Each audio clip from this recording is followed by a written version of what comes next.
Hello সবাইকে, আজকে আমরা ক্লাস 6 এর অঙ্ক করব। চ্যাপ্টারের নাম হচ্ছে পরিসীমা ও ক্ষেত্রফল। পেজ নং 132। একটি তারের টুকরো দিয়ে তৈরি আয়তক্ষেত্রের দুইটি বাহুর দৈর্ঘ্য 5 সেমি এবং 3 সেমি। যদি সেই তারটি সোজা করে এবং পরের করে একটি বর্গক্ষেত্র তৈরি করা হয়, বর্গক্ষেত্রের বাহুর দৈর্ঘ্য কত হবে? প্রথমেই দেওয়া আছে আয়তক্ষেত্রের দৈর্ঘ্য 5 সেমি, আয়তক্ষেত্রের প্রস্থ 3 সেমি। নির্ণয় করতে হবে বর্গক্ষেত্রের একটি বাহু দৈর্ঘ্য। সাধারণত আয়তক্ষেত্রের পরিসীমা 2 ইন্টু দৈর্ঘ্য প্লাস প্রস্থ।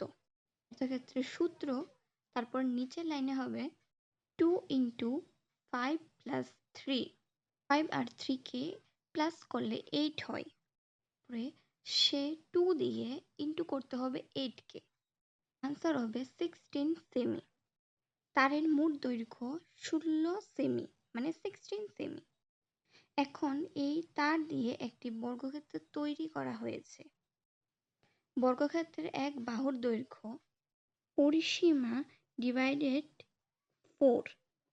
প্রথমে পরিসীমা কি বেরিয়েছিল? 16, মানে 16 বেরিয়েছিল। তো 16 দিয়ে 4 কে ভাগ করতে হবে। তো ভাগফল হয়েছে 4। 4 মানে 4 হচ্ছে মেইন আনসার।